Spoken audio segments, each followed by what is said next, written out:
Expressed by Leo Christopher, author of Sleeping in Chairs, vulnerability is the essence of connection, and connection is the essence of existence. However, so many of us struggle to be vulnerable with others. Dr. Brené Brown, a research professor at the University of Houston and author of 5 #1 New York Times bestsellers, articulated that it requires a good amount of empathy to understand each other's sources of shame and overcome our fears of being emotionally vulnerable. Our lack of vulnerability stems from cognitive biases and defense mechanisms. But there is a way for having a blueprint on where to start improving yourself and the relationships in your life. The answer is in our attachment styles.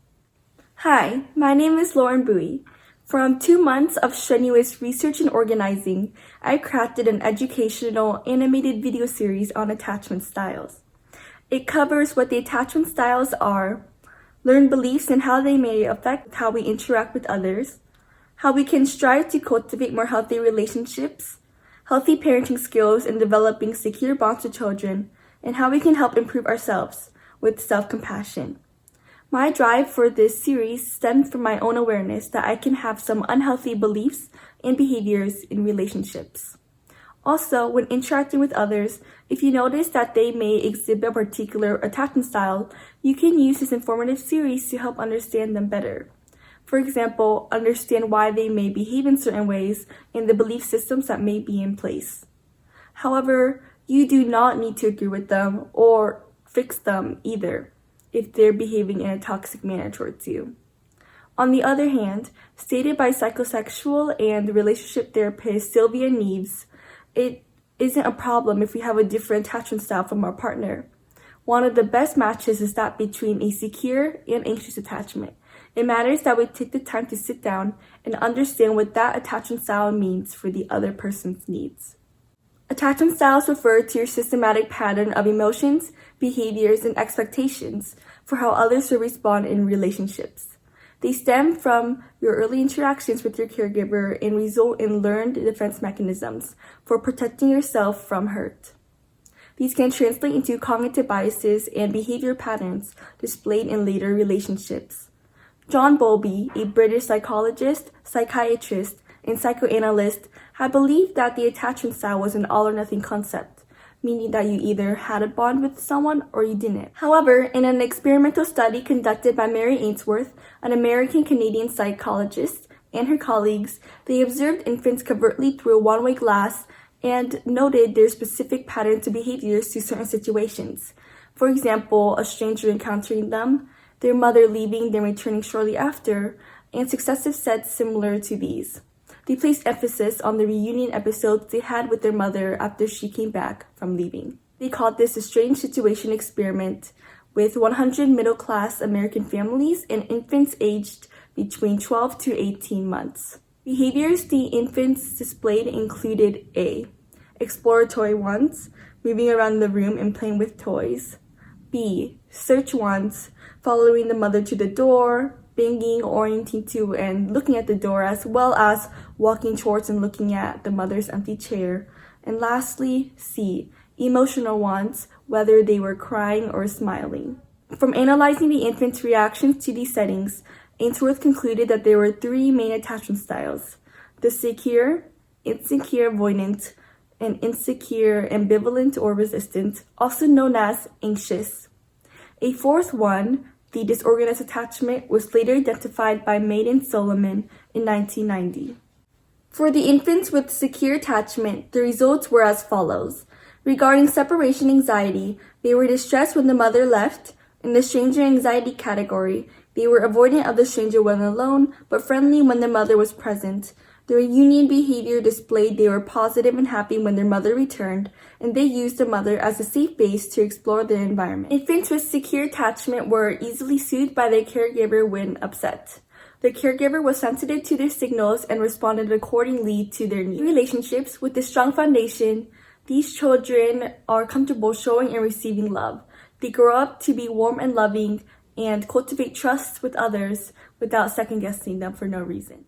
In the resistant, anxious attached infants, they had intense distress when the mother left, avoided and displayed fear of the stranger.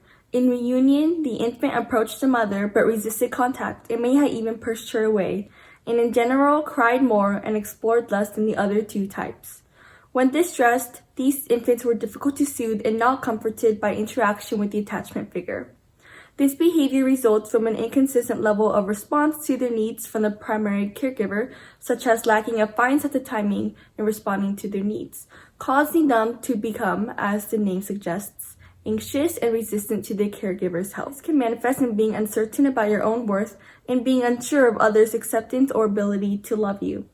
People with the anxious attachment may grow up to exhibit paranoid tendencies, assuming their partner is always cheating on them, reading double meanings into what others say, and constantly feeling people are bound to leave them. They have an idealistic image of their partner, getting attached to their potential rather than who they are at the moment. This is because they crave intimacy and want their partner to rescue, complete, and define them, leading to codependent behaviors. As they didn't get love readily from their caregivers, they can feel the need to prove themselves worthy of it, causing them to become attached to the avoidant type, which we will explain next. The avoidantly attached infant exhibited no sign of distress when the mother left, was okay with the stranger and played normally when the stranger was present, showed little interest when the mother returned, and the mother and stranger were able to comfort the infant equally well. Such infants are likely to have a caregiver who is insensitive and rejecting of the infant's needs, causing them to become very independent. The attachment figure may withdraw from helping during difficult tasks and is unavailable during times of emotional distress. The avoidant type can be divided into two categories, the dismissive and the fearful avoidant, which is also known as the disorganized attachment. With the dismissive avoidant attachment style may equate intimacy with the loss of independence and constantly try to minimize emotional closeness. Thus may come off as overly focused on themselves.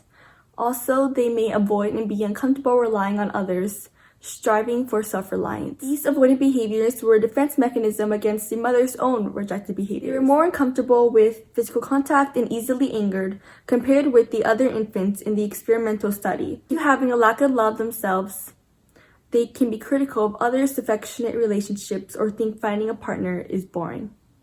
Next is the fearful disorganized avoidant.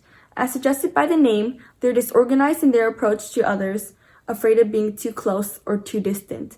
They can struggle to keep their emotions in check, get overwhelmed easily, or get intense mood swings. Their relationships may be viewed from the working model that you need to go towards others to get your needs met, but if you go too close, they will hurt you. In other words, the person they want to go to for safety is the same person they are afraid to be close to.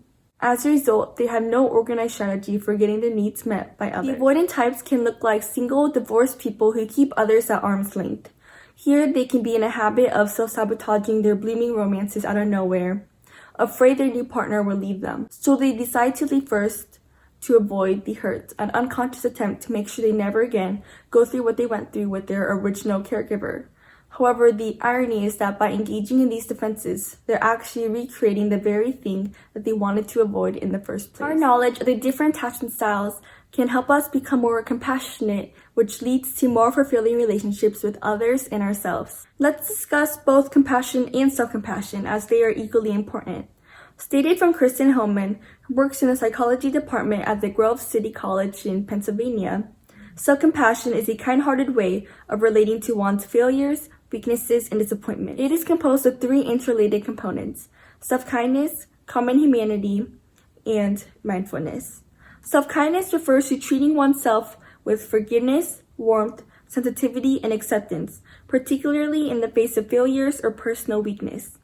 As stated from Melanie Couloris, there is no sense in punishing your future for the mistakes of your past. Forgive yourself, grow from it, and then let it go. Especially when you acknowledge that some of your behaviors stem from the interactions you had with your early caregiver. It's all the more reason for you to forgive yourself and understand where your struggles came from, which leads us to our next component, common humanity. Common humanity involves the recognition that struggles, sorrows, and imperfections are part of the human experience and that we are not alone in them. As stressed time and time again by Dr. Brene Brown, there are gifts in imperfection. There's a crack in everything. That's how the light gets in. Lastly, mindfulness.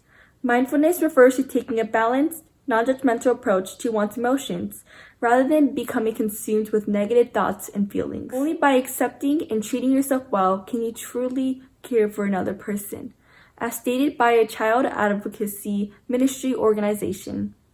Compassion is to recognize the suffering of others and then take action to help.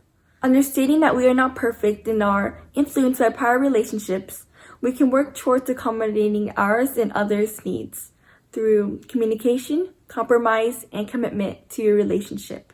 The ability to help others is greatly enhanced by knowing their attachment style. Along this journey, I learned how to organize research and citations, create clear voiceovers, and in general, gain better skills on planning components of long-term projects. However, it was not all fun and rainbows. I remember spending hours on my computer, noting down and trying to determine all the necessary key points on several scholarly websites. To say my heart would literally stop whenever I thought about this project is merely an understatement.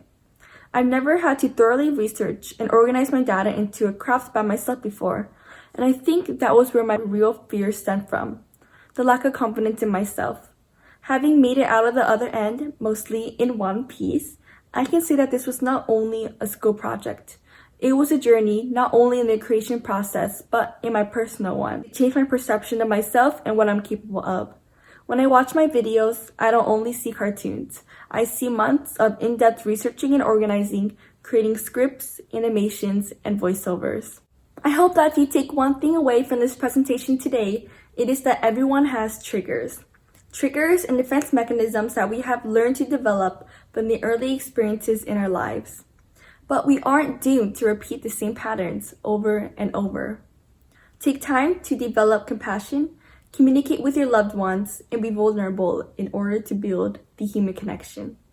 As stated from Leo Christopher, vulnerability is the essence of connection, and connection is the essence of existence.